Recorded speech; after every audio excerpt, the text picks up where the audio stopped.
Good afternoon, everybody. Happy Tuesday. Welcome to the show. This is Just Parlays. I'm your host, Scott Steehn. I am the lead handicapper at WHINERS.com. I'm joined, as always, by the man with the plan, Mr. Cash Money himself. It is Chris King. What's up, Chris? Not much, Scott. What's going on with you? Not a lot, man. Just kind of living through a little Midwest deluge here today in Kansas City. So, yeah, good time. So you've got the rain. Got the rain, baby. We've got a little 2-hour break from about 12 hours of rain, and we're going to get about 12 hours more. So sounds like a blast. Good times for everybody. Well, it's a good time to work inside, I'll tell you that much. So it's nice to be here. Thanks for joining us, everyone, as always, on this not-so-beautiful Tuesday. We'd appreciate it. While you're hanging out, if you take a minute, smash that like button. And, of course, get subscribed to both of our YouTube channels, the Winners and Whiners YouTube channel and the Max Wagers Network YouTube channel. And speaking of Max Wagers Network, Chris, you and I, we got some big news this morning. What is that big news? From what I understand, beginning, is it June 13th? Was that what I read? June 13th. That'd be, I believe, 2 weeks from yesterday. Right, beginning June 13th, you'll only be able to find us on the Max Wagers Network, as the powers that be have determined that apparently we're cooler over there than on the home station. So you'll have to like and subscribe over there to make sure that you get the reminders that we're on every day, Monday to Friday at 2 p.m. Eastern, in case you didn't already have it booked in your calendar. I have it on repeat on my calendar because I know when the show is. So well, that's good. Everybody else to do the same. So yeah, get subscribed to the Max Wagers Network channel, because this time it's not a drill. We lied last time. We were just kidding. Just kidding. It was just to see if you would do it. Just a test. We wanted to test your readiness, and despite you all failed. Despite your failings, we went ahead and we're going to go ahead and do it anyway. So yeah, it's like Harry Doyle, judging by. In case you haven't noticed, and judging by the attendance, you haven't. That's right. So we got some guys checking in the comment section. Of course, a few regulars there. Super Sly. What's up, Sly? Michael Dost, missed you. Michael, what's going on, man? It's good to hear you. Had to pull over to cut you guys on. There you go. Unknown entity says. Michael says, what is it? What did Michael ask? How we did in the Coca-Cola 600. Scott and I eked out $35 in profit, and Chris did quite well, didn't you? Yeah, I think I was up $275. There you go. So we mainly because of Harvick. We made a little money there, Michael. Made a little money. Like the Kraken shirt. Thanks, Michael. My kids and my wife have kind of a habit of, like, whatever holiday, Christmas, Father's Day, all that stuff, my birthday. As you suspect, or may suspect, I am quite difficult to buy for. I'm a late middle-aged man who pretty much, if there's something I want, I buy it. I don't need a lot. So I'm very difficult to buy for. So they have taken to buying me random sport team shirts that they happen to find, like usually on sale or eBay or something. So yeah, good times. I appreciate all my family for hooking me up with my Kraken shirt. I've got a what else have I got? I got the New Mexico, the Isotopes. I got the Albuquerque Isotopes. Albuquerque Isotope shirt too. So thank my son for that one. So yeah, thanks very much, Michael. My family, and I can't even remember which one of them bought it, but they'll be thrilled that you saw that. So. But despite all that, you will never be Jim Williams with his Tampa Bay Bandits sweater. Nope. From the original USFL. Nope. Which he got from Burt Reynolds. Never be that. Oh God, yeah, no, I'll never be that cool in my life. Brandon Kubas, what's up, Brandon? Good to have you, man. Unknown entity saying hello to the chat. Good for you, man. We got some good handicappers in the chat, man. I noticed that on my videos. Chris, I just noticed my shot here. I noticed that apparently we're listing a little bit to starboard. So. Yeah, it looks like you kind of, maybe you had an earthquake and, Well, we kind of had to scramble a little bit of inside baseball. We scrambled because why? I was sitting in the wrong studio waiting for you. Scott was in studio 87Z instead of 1. Yeah, I'm sitting in the other studio and I'm just basically bouncing a Super Ball off the wall waiting for you to get there. No wonder why the camera's off center. And so then we had to scramble at the end and didn't ever get anything quite set up. So sorry. Hopefully, when we move, we'll fix it in post. We will not fix that in post, buddy. I wish we had that kind of technology. So I guess I'll just lean this way for the whole show, so it'll look better. Yeah, Sly said it looks like it's frozen, so it must have been frozen on his internet, I'm guessing, because everything's moving fine from what I can see. Yep, I still hear you, and I can still hear myself. Everything seems to be moving along. So fix that internet. You must have been your internet plan, bud. Probably. How'd your day go yesterday? You doing any good? No, it sucked. Okay, good chat. I mean, come on. The Dodgers fell behind 4-0, took the lead, and then Craig Kimbrell turned in another one of his tightrope walking things. Except this time he fell off. Somebody had that at plus 360. Had the Pirates at plus 360. It's a good hit. Yeah, it is. And Ryan said he hit a $500 live bet yesterday at the Giants-Phillies game. Nice. Almost caught the game-winning homer sitting in left field. If you watch the home run highlights, I'm wearing an orange jersey. Okay, I'm YouTubing that when we're done, buddy. Don't you want to know what people look like? You see, like, because everybody knows what we look like. This is true. I always want to know what everybody in the comment section looks like. So, anyway. Maybe they all look like axe murderers. You don't know. Like and subscribe. Get our premium picks. We've got the links available in the show description. Went 1 and 2 yesterday on the premium side. Not ideal as I mean, there's a lot of weird stuff that happened yesterday. I mean, like I said, the Dodgers, started slow and finished worse. I mean, how do you have 2 in the ninth to the Pirates? How do you have 6 runs to the Pirates? I don't know, man. I don't know. That's with Buehler on the mound.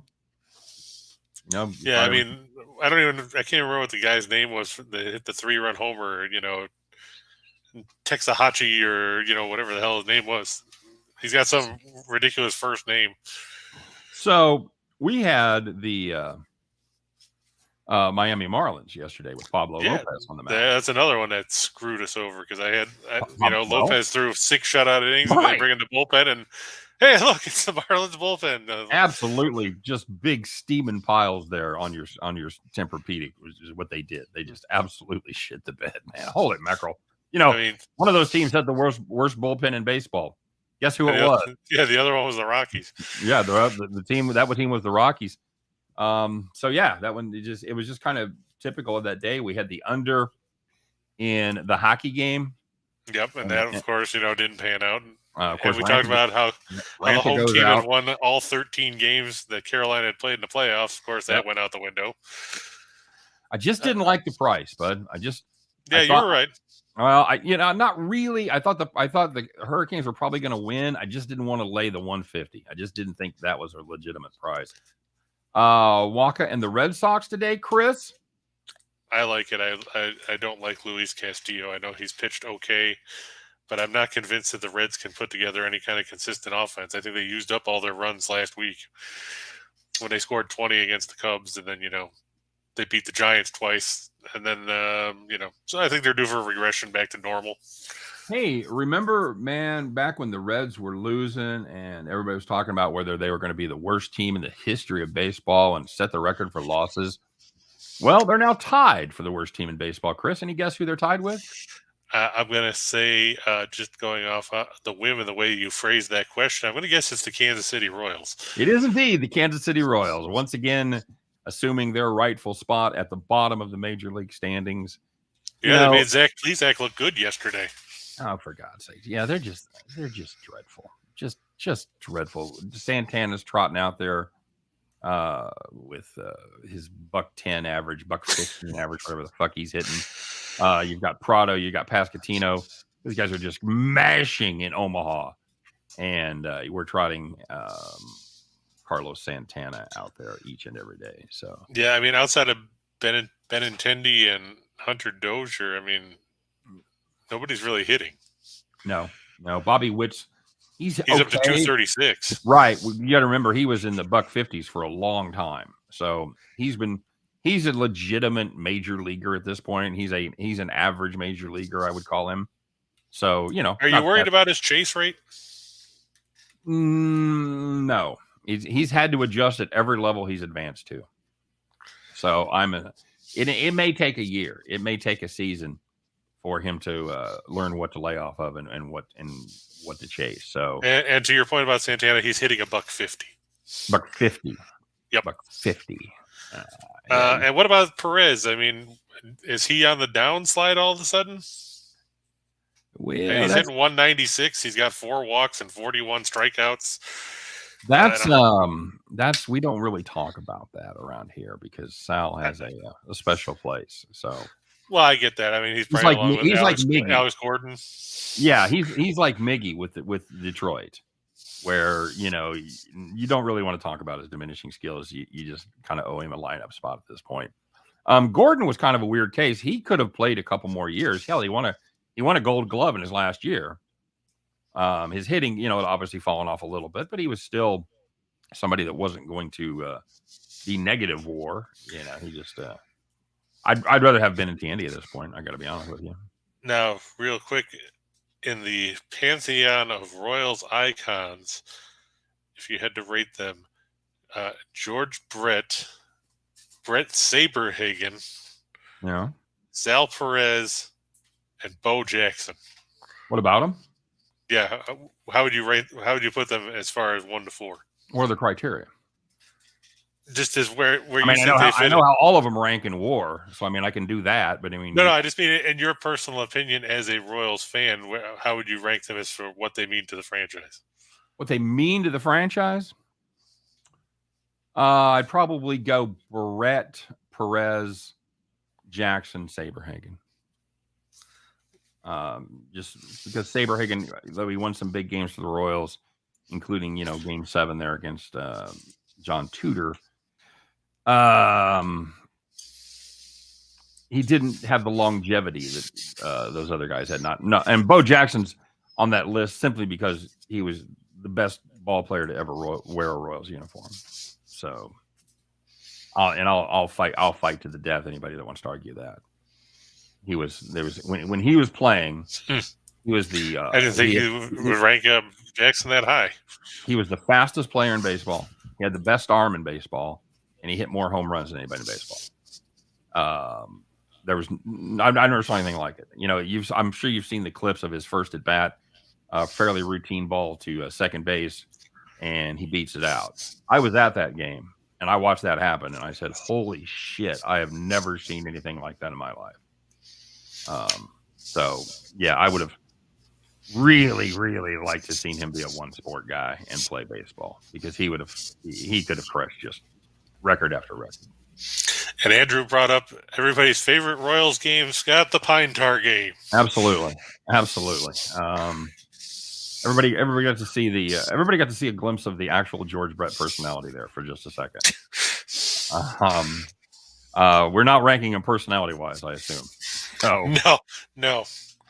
Yeah, I was watching that game live. That was in New York, and I just come home, and they were discussing everything, and I didn't know what the hell was going on. And then they kind of caught up, and I saw that happen, and yeah, that was pretty nuts. Hal McRae, very underrated as well. Very, very true, Michael. Great ball player, great right-handed hitter. A guy that would steal you some bases. Definitely hit some balls in the gap at Royal Stadium with that fast carpet. And you never questioned his aggressiveness as he was sliding into second base, as they now have the McRae rule.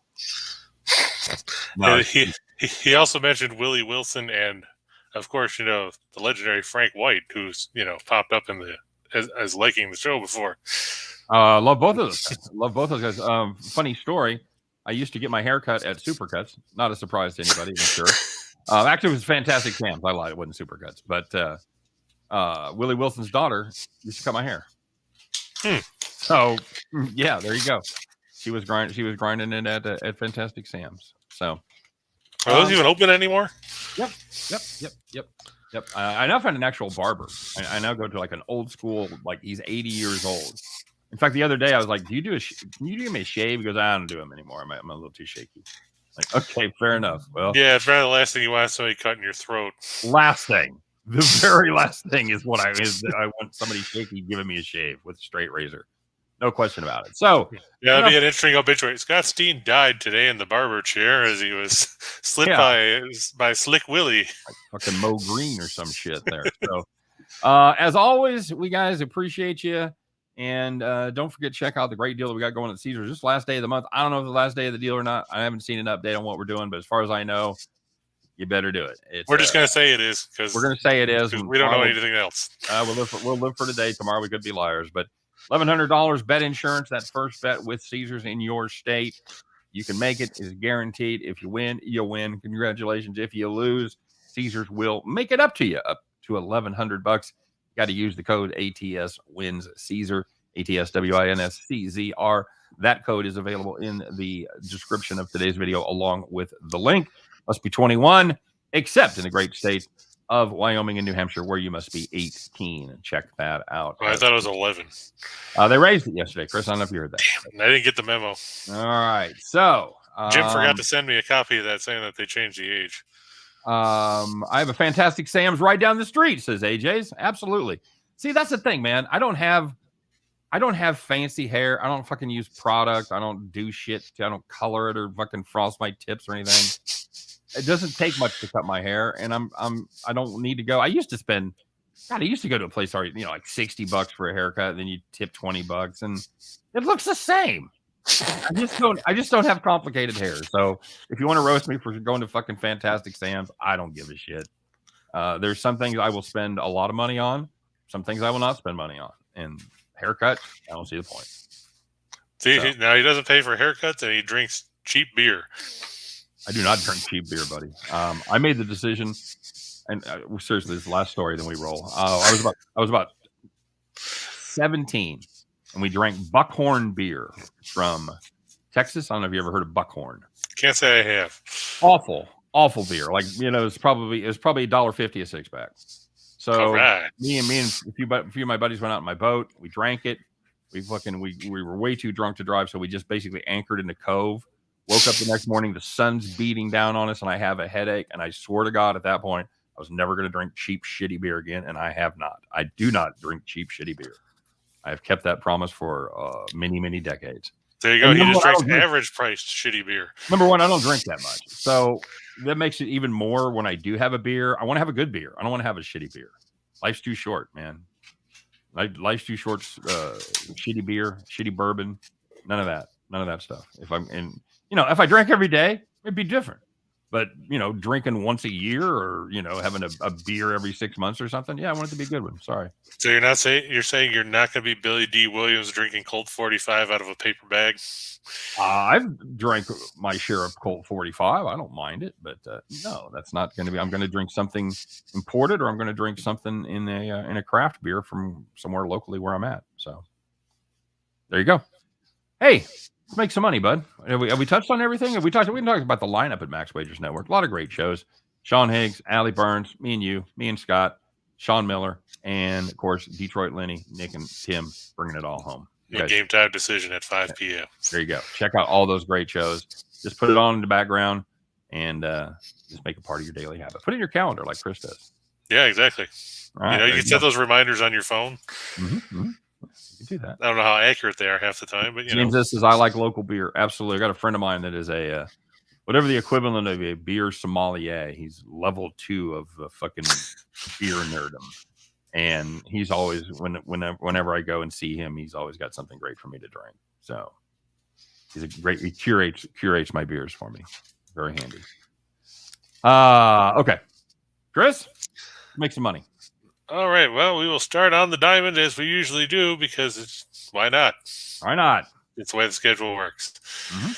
And we'll start with the Toronto Blue Jays, who have suddenly won 5 straight games. Can you believe that? We talked the other day about how lousy they were playing. Crystal said she yells at them on the TV. We did say they were a good team playing lousy, though. We didn't say they were a lousy team. This is true. But, I mean, they've won 5 in a row. They beat St. Louis in the second game of that series, and then went on to string together some more wins. And now they can get the White Sox, who we've talked about. We think the White Sox are a good team. They just haven't proven it to anybody. They're the Blue Jays of the Central. This is true. And they really kind of are. I said that flippantly, but the more I think about it, the more I think that's accurate. So you're basically asking me to fade Gausman here? Yeah, I'm not going to do that. No, I'm backing Gausman. No. I'm playing devil's advocate. So when you look at this game, if you take the White Sox, you're going to fade Gausman. I am not. No interest in doing that. Even with Giolito on the mound, I don't care. Yeah, Gausman's only walked 5 guys in 56 innings this year. And strangely, neither one of these teams, for all the talent they have in their lineups, neither one of them are scoring well. They're in the bottom 10 in the majors as runs per game. The White Sox 27th, the Blue Jays 23rd. But it comes down to, I think Gausman's a better pitcher than Giolito. Sure, Giolito's got a nice ERA, but if you look at his FIP, it's actually more than a run higher than what he's sporting right now. I think it's 377. Okay. Oh no, I'm sorry, it's 369, which is still 1.06 higher than what it is. He's given up 6 homers in 37 2/3, and let's face it, he's not facing the Royals. Because I know you've talked a lot about how Giolito had owned the Royals in the first part of his career. Right. Against Toronto, he's only made 4 starts. He's won 2, but he doesn't go deep in games, and we know how bad the White Sox bullpen is. Even Liam Hendricks has had issues of late. I'm going to ride the home team here. I'm going to take Gausman and the suddenly resurgent Blue Jays lineup. Because, you look at the fact that the White Sox, they're a 500 team. Their run differential, Scott, -45. Yeah, that is not ideal. That is not ideal at all. I was looking at the total here. I was trying to see if I could find a first 5. Yeah, there we go. Okay. Yeah, first 5 under 4, -110. I like that a lot with these 2 pitchers on the mound. Of course, we'll say that, and then it'll be like last night's Carolina Rangers game. It'll be 6-2 after 5 innings. Happens. I'm just saying statistically, I like the under 4 in the first 5 here. I'm catching good value there. It's 7.5. I'm getting 4 for better than half the game, and I'm not paying any extra juice for it. That's a value play for me with these 2 pitchers on the mound. Would you lean towards the under overall at 7.5? Yeah, probably. I think it's possible you score 2 or 3 runs in the first 5, and then you white knuckle it for 2 or 3 more runs with the bullpens involved. Yeah, because you can get that still at +100 at a bunch of books, including Caesars. No, then anytime I see +100 on the number going the right way, I immediately start looking around for a half run more. So see if you can find a juiced 8. See if you can find a 125 or 130 on the 8, which I wouldn't be afraid to play either. So as far as the side goes here, I'm just not going to fade Gausman. He's pitching very well. Props to Giolito, 2.0 ERA over his last 3 starts, but I've seen Gausman do it now basically for 2 seasons, Chris. Yeah, because he pitched well with the Giants. Mm-hmm. That's what I'm saying. So and speaking of that, we mentioned Crystal, and then she showed up in the chat to say she's all on the Jays tonight because they're getting hot and they play well at home, and that's there true. You go. Fantastic reasoning right there as well. So, yep, I'll take the Blue Jays with you. I'm a little worried about that price, buddy. I'm not going to lie. I don't love the run line in a low-scoring game, and I don't love laying -170. That's the great thing about parlays, by the way, is it's statistically you're still paying the same juice. I get it, but mentally, it seems like if you put 2 -170s together, two games you would never play separately. You put them together for a little plus money or even money, whatever. You're like, oh, okay, that's a good play. So that's true. And full disclosure, I did not put the Dodgers on the card today because that was just irritating last night. And I guess it's going to be Urias and Mitch Keller is going to go back in the rotation for Mighty Pittsburgh. Mitch Keller. But I looked at the number on that, and it's worse than what it was with Buehler yesterday. When you get kicked out of the Pirates rotation for not being good enough, yeah, that's not a good sign. It might mean you're hitting the end of the rope for your fledgling career. Yeah, your agent stops taking your calls. But I mean, like I said, the line's worse here with Urias and Keller than it was yesterday with Thompson and Buehler. It's anywhere between -350 and -390. So I was like, nah, I'm not going to put that up. Chris, is that a time where you just consider going contrarian just because there's so much value there that if you're in a 4-game series, the Pirates win 1, and that's basically what you're saying. If we play this game 4 times, the Pirates aren't going to win 1 of them. Yeah, and I mean, but then I would have to look at it and say, oh, look, the Pirates won yesterday, so it's like, do I expect them to win double 2? Magic. Yeah, this does have a 6-0 Dodgers victory written all over it. And guess who's pitching tomorrow in the finale? That's right, it's Mitch White. So at least then you might get a more normal number, but watch, it'll still be like minus 275. Yeah, you gonna fade Mitch White again? You faded Mitch White. I thought you did too. You took no, Mitch I had White I had the Dodgers. That was part of the 10-teamer. Oh, okay, that's Remember, right. because they jumped up 6-0 in the first 2 innings. Yeah. Mitch White would have had to been really awful to lose that game, and he was good. Would he give up 1 through 5? Yeah. Did he even give up 1? He may not. He gave up 1 through 4 and 4 or 4 and a third, and then they pulled him. That's right. So he couldn't even get the win. Oh well. They gave it to some bozo out of the bullpen that I never heard of. What's your next game? How about the Houston Astros and the Oakland A's? Okay. Talked about this one yesterday in the opener where Framber Valdez, you see that? He went the distance yesterday. How often can we say that in 2022? Yeah, that's a rarity. Yeah, I don't know how many. Did you hear how many complete games they had last year in the majors? I don't know. I want to say it was a low number. Yeah, I know that's a hot take. You think there were 10? Let's see. I'm just trying to see if there was. No, I want to know what you think. I think there was probably more than 10. Okay. I don't know how many there were. I'm just trying to see if this will spit it out. Okay, MLB complete games by year. There were 33. 33 last year? Yeah. Wow. I don't know who the hell threw them. That's amazing. They must have all been after I went to bed. But compare that to I remember 2006. In 2002. Oh, sure. There were 210. I was going to guess 250. All right, so I don't feel bad. Yeah, we haven't had more than 100 complete games since 2015. It went from 100 then to 79 in 2016 to 58 to 41 to 38. There were 14 in the, COVID shortened 2020 season. Probably because of all the 7-inning doubleheaders. Fucking soft. They're soft. That's what I'm telling you.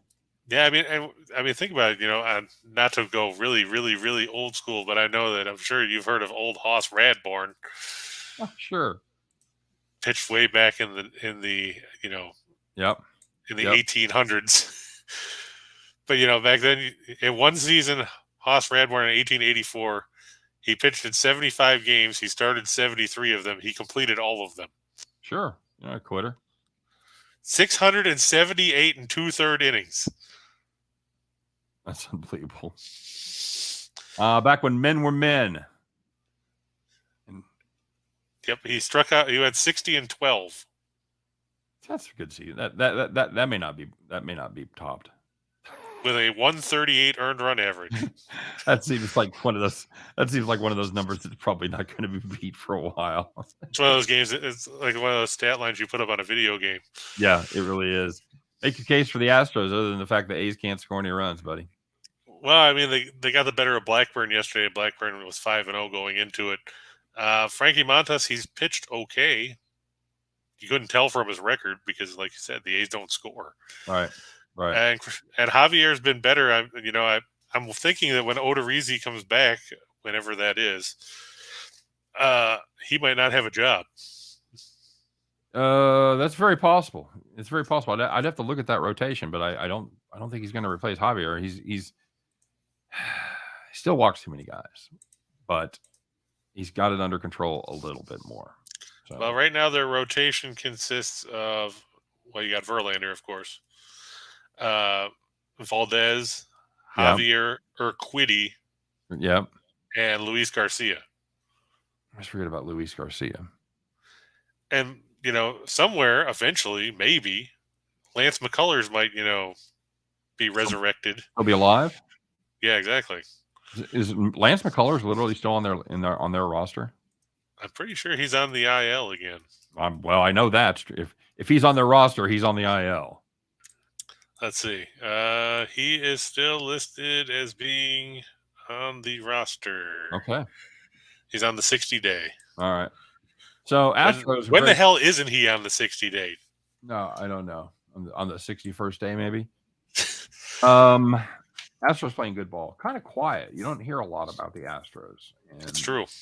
I don't know if it's because that's what they do, because they're just expected to be at the top of the standings. But they have kind kind of put a little distance between themselves and the Angels. The Angels actually were leading that division for a hot second about, a month ago or so? Yeah, and then all of a sudden they decided to go right down the toilet. Yep, they did. And they have not played good baseball. Astros are 20-7, like you've got there over their last 27. Athletics do not do well against right-handers, especially at home. 2-10, last 12 at home against a righty. So, and I mean, I can't figure out why they can't hit. I know, sure, they traded away a bunch of their talent, but I mean, come on, you're hitting 205 against right-handed pitching. Yeah, not good. That's it. That's a nice price for the Astros. I'm okay with laying 135. I know Montas is a bit of a concern. Good pitcher, probably the best starter. The ace of that rotation. Yeah, I would call him unless you count Blackburn. Well, if you go by results and numbers, it's probably Blackburn. But I think as far as reputation and track record, I think they have him slotted number one, if I'm not mistaken. I believe you are correct. Pitched opening day. So, all right, my friend, very good. Here's an ugly stat for you, Scott. The A's hit average half a home run against right-handed pitching against left-handers, 0.2. Yikes. So you were showing all their bad stats against right-handers, and yet they hit less homers against left-handers. Yeah. Good Lord. 205 against righties, 270 OBP, average 3.12 runs per game against right-handed pitching. They suck against right-handers, but in fairness, at least they're terrible against lefties. So. Yeah, though they do hit a robust 222 against left-handed pitching. Oh, fuck. Break up the A's. I know. I mean, it's just like the 70s all over again. Where's Bergkamp and Harris? Was my favorite player growing up when I was a little kid. The A's were still here. All right, buddy, let's talk about some hockey. All right, come on, seriously. Okay, just do NBA. There is no NBA. I know. Oh. Is there a hockey game tonight? We get to it's the start of the Western Conference Finals. I thought we had to wait one more day. Good. Hockey's dead to me. Fuck it. I played a rare premium in hockey last night. I played the under 5.5, and I don't blame you. Ranta goes out. That helped. Fuck. It's one of those deals where you go, God, Ranta's not playing very good. I wonder why he's starting. Oh, okay. Yeah, now I get it. That's why. It's Tim's fault. What? Oh, did Tim go the other way? Well, Tim said the Hurricanes were going to win. Oh, wow. So it's just like when he said the Golden State was going to win Game 4 after he took Dallas in the first 3 games. It's Tim's fault. Blame Tim. What you're saying is fade Tim. Yeah.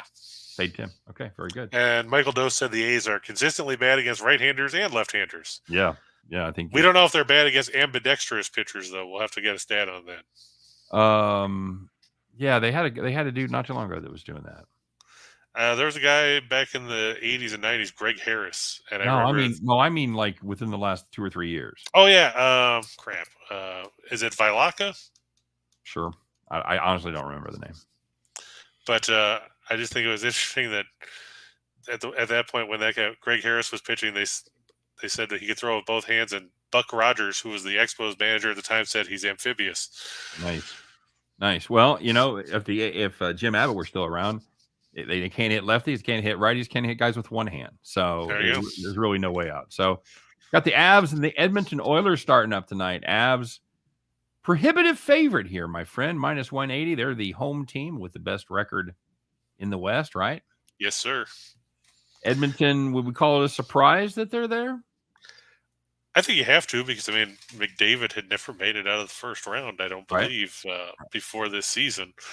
And they beat up a Calgary team that everybody had high expectations of, especially with the way Calgary shut down Dallas in the first round of the playoffs. And then we found out that maybe when you play a team that can actually, has some offensive talent, the Flames weren't as good as we thought they were.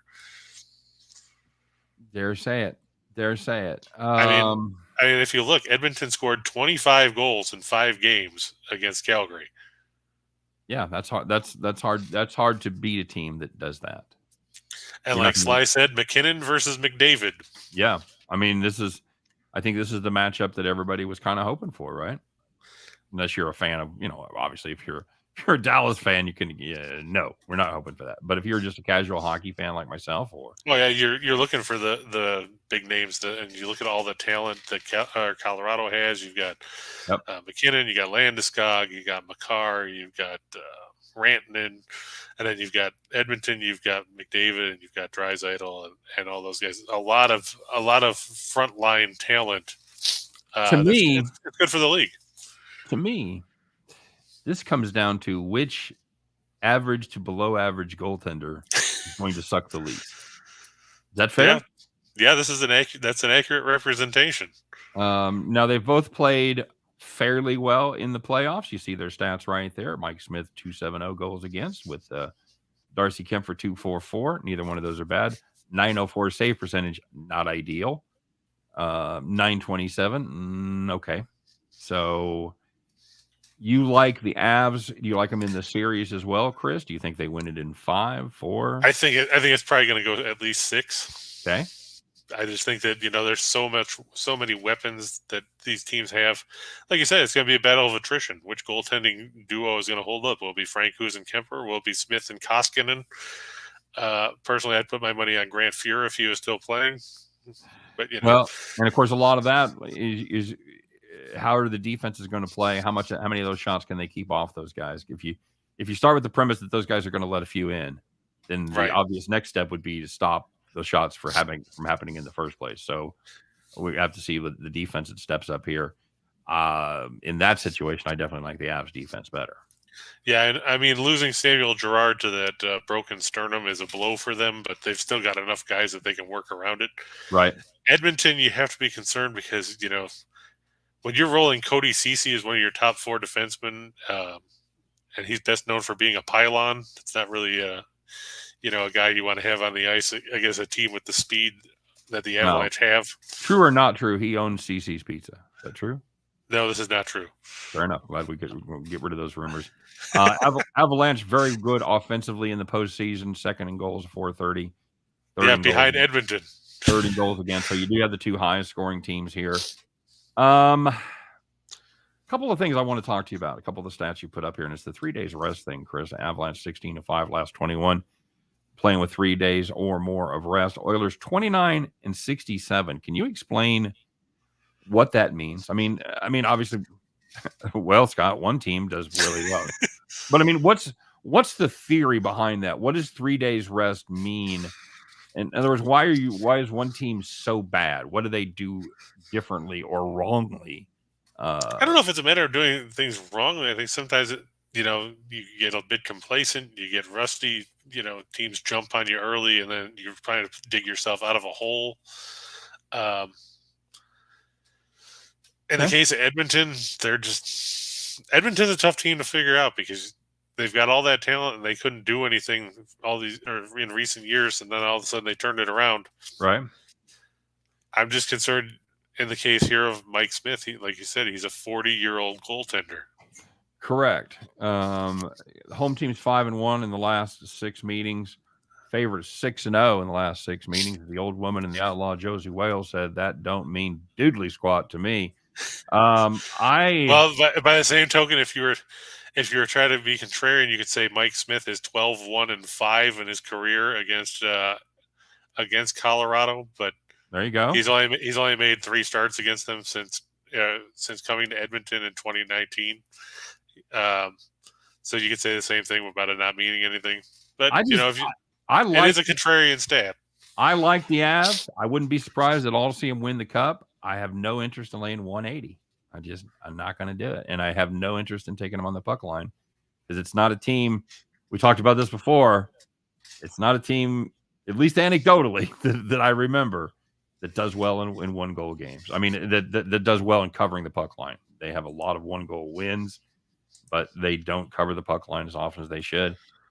I'll take a little anti-Chris spin here. I'll take the Oilers at what are we going to get? What are we getting on the Oilers, Chris? 140? Let me see what the latest number was because I had looked at it earlier. I think it was 150-ish. Okay, I'll take it. Because the Lions have now shifted Now it's up anywhere between 185 and 200 in favor of Colorado, and 150 to 170 at Bet365. Okay. For All right. Edmonton. I'll take a contrarian play. I'll take a contrarian shot at that. That means I got to win. Means I got to win more than 2 out of 5 if it's a 5-game series. Yeah, I think we get there. I think they win 2.3 or so, and that puts it in plus money. And just I don't hate your play. You want to throw the Avalanche on a parlay? I don't think that's a terrible play. I just don't want to lay 180 on a straight bet. Yeah, and just to your point about covering the puck line in the playoffs, Colorado's covered in 5 of their 8 wins. Okay. All right. So that's 60%. 62.5. Yeah. So, yeah, you just have to work it out with the numbers for each game about whether that's a profitable play or not. So, right. Okay. All right. Moving on. Well, now we get to go to the fun part of the show because there's no basketball. Let's make that money. Basketball coming Thursday, right? Yes, sir. What's the odds on this series, Chris? Do you know? Do you have it in front of you?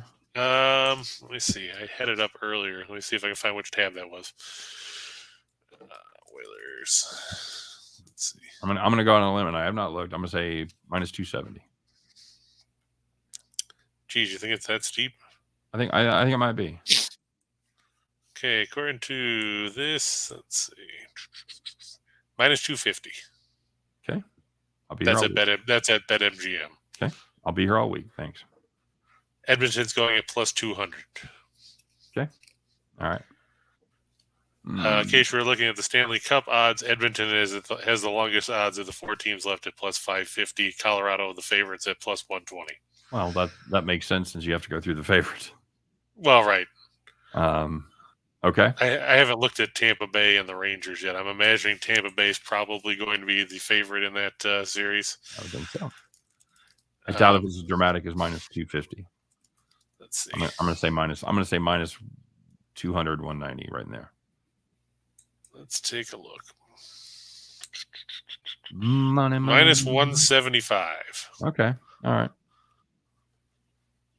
That was the Rangers right. The Rangers are at plus 150. All right. Very solid. Let's make some money, buddy. And Michael asked, do you think altitude affects the Oilers tonight? How high is their stadium in Edmonton? Do you know?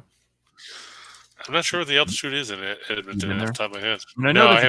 I know that's a fairly rocky province, right? I mean, I know that's a fairly mountainous. 2,116 feet. Okay, so they're almost halfway there. So you only have to go up 3,000. So I would say it would have less of an impact on them than it would the average team playing at sea level. Your California teams, anything in the South, anything in the East, basically, is going to be a much more dramatic effect. So I would say not as much as normal, Michael. And yes, Tim, there are 4 WNBA games tonight. The Mystics and the Fever. Washington should probably win that one easily, I would imagine. Chicago over the Chicago Sky, the defending champs, taking on the fractured Phoenix Mercury. The best matchup of the night is probably the Connecticut Sun and the Las Vegas Aces. And, the Aces have played well with Becky Hammon as their coach. She took over Bill Laimbeer, Scott. Can you believe that? Bill Laimbeer gave up coaching. I probably gave her a headbutt on the way out the door. This is probably true. And then you got the Dallas Wings and the Los Angeles Sparks. Okay. Thanks for that, guys. Yeah, I'd probably lean towards the Mystics and the Sky and the Aces at home. I don't know enough about the Wings and the Sparks to make a judgment other than the Sparks have been so inconsistent in recent years. It's hard to keep track of who's coming and going half the time. Fair enough. All right. Thanks, Tim and Chris, for dropping a little WNBA knowledge on us here. All right. Now, on here we've got the Braves and the Diamondbacks. Charlie Morton. Not to be confused with... Is he back? Yeah, he's back. Not to be confused with Ricky Morton from the Rock and Roll Express or, Ed Norton from the Honeymooners. Or Rounders. Yeah, that too. And Ed Norton. What else was Ed Norton in? Was he in Fight Club? I think he was in Fight Club. He was also in American History X. Okay. Very good movie there. So, one of my favorite. just taking a quick look here. Morton has pitched some decent ball. Well, no, not really. I guess he struggled against Philadelphia in his last start. 4 runs on 9 hits and 4 1/3. The Braves won anyway. They've won his last 4 starts. Yeah, though we faded him there and should have got the win, but didn't. So the strange thing is he's yet to throw more than 99 pitches in a start. Does that surprise you at all? Well, no, not the way he was pitching early. So, I mean, that's the window of him really having an opportunity to throw that many pitches was pretty small. The number of games where he's been competent enough to even think about approaching that number. So, no, given the limited amount of opportunities that he's pitched well, I would say it's not that necessarily that surprising. Now, he was on a bit of a heater there for a couple of starts, and all of a sudden just he almost resorted to old Charlie again, as he relies on the old Charlie quite a bit as well, the Uncle Charlie. And he's facing Humberto Castellanos, who pitched in that game against Mitch White. That did not work out well to me. If I'm going to fade him here, and if he jumps up and wins, you know what that fucker is? He's dead to me, Chris. He's Kyle Larson. Castellanos is Kyle Larson. Yes, he is. He is dead to me. So I don't hate this. I don't love backing Charlie Morton, but as we saw last week, Castellanos was dreadful with the Capitals. Yeah, 6 runs on 10 hits in 4 innings. Yeah, not good. And most of those came with the first 2. Yeah, in that narrow 14-1 defeat. Yeah, that was. I'm ashamed to say we had the other side of that. Missed it by that much. Then we got, like we talked about Toronto already. We've talked about Houston, and we've talked about Colorado. Okay. As you see, we've got the numbers down there below. Playing those money lines, and there's a great example. -150, -170 is still going to pay better than 8-5, Chris. So that's true. That's a nice hit. If you wanted to go the run line there, and that's not bad. You're getting +100, +135. That comes out to 360 or 3.6 to 1. So you're basically adding an extra 100 to your parlay, to your 2-teamer, your usual 2-teamer. And then the other one, what are we looking at there? 135, 180. Again, you're still getting very, very solid price. You're getting 17 to 10 or 8.5 to 5 on your money liner, and a nice little payoff there at 4.5 to 1, Chris, at if you wanted to play the puck line and the / run line there with the Avs and Astros. Now, just out of curiosity, Scott, which way would you play the total in the hockey game? Because the number is 7. We got up to 7. Yeah. Fuck. I was all going to talk about that with you and tell you how I was all over the 6.5. So, yeah, I like it better at 6.5. I still think it's probably going to go over 7. Well, in reality, it's like it's the same number. The only difference is obviously you push it 7 instead of win. So, I mean, you can get it at 6.5 at win, but if you're going for over 6.5, you're paying -140. Yep. Well, everywhere else plus or over 7 is plus money. Yeah, 110 or 115. Fuck it, just give me the 7 at a reasonable price. Can you play this under, Chris? I mean, in good conscience, can you make a case for the under? Not based on what we saw in Game 1 when Edmonton played Calgary. I mean, Calgary had no offense in the first round. They scored 9 times on them. It was a battle of the field goals. Yeah. Yeah. So I mean, I couldn't justify it, and of course that means it'll be 3 to 1. Honestly, I'm gonna sit this. I'm probably gonna sit both of these out. I might take a little underdog spin with the Oilers. Once you start getting into the 7 range, I'm probably going to pass. Yeah, I don't blame you. The reason I think why you got driven up so much is, like we said, you've got the 2 highest scoring teams in the playoffs on the right, and 2 questionable goalies. No, I totally get the logic. I totally understand why it is. I'm just saying I probably don't want to get involved. Oh, I agree. I don't blame you. You know what's better than 2 2-teamers? A 17-teamer, 4-teamer. Let's see it. Oh, yeah, I'm going to go with the Giants over the Phillies. It's going to be another former ex-Royal, Scott. Yake Unis. Jake Unis going against Ranger Suarez, and we've talked about Suarez before and talking about how difficult it is to try and transition from being a reliever where you only have to throw an inning or two to being an effective starter. Right. I get that Suarez is 4-3, but his earned run average is 474. His WHIP is 153. He's walked 19 guys in 43 innings. By comparison, he walked 33 guys in 106 innings last year while striking out 107. So his strikeout rate's down, his walk rate's up, his home run per 9 is up. He gave up 4 homers last year in 106 innings. He's given up 6 already. That's not good.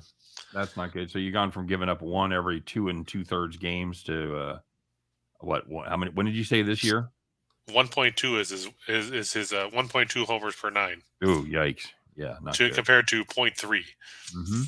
Yeah, that's those are what we call in the business red flags, Chris. Yeah, he's already given up more runs this year than he did all of last season. Not ideal, my friend. And so even if he leaves with a lead, you can't trust the Phillies bullpen. No, they come up with new and interesting ways to lose baseball games just about daily. I mean, look at Ryan. He was there and saw the Phillies lose. That's right. Almost caught the ball. That's right. All right. I'm going to take the Cardinals over the Pods. It's Wainwright taking on Blake Snell. Has a guy fallen faster than Blake Snell? Well, the Cy Young a couple years ago. I would call that an injury situation where he just hasn't really been completely healthy. Can we say that? Yeah, that's probably accurate. I mean, he was 21-5 in 2018. Right. Since then, he's won 17 games. I would want to know how many starts he's made. 63. In 4 seasons, 19, 20, 21, so 3+ seasons. Yeah, 3+ years. Okay. And I'm guessing most of those probably came in 19. 23 and 19, 11 and 20, 27 last year. Oh, he did make 27 last year? Yeah, see, I didn't think he made that many. Okay. Well, then he just sucks. So, but it is, I mean, it does seem like his problems started when he started having injury problems. True. And then he'd come back and just not be good.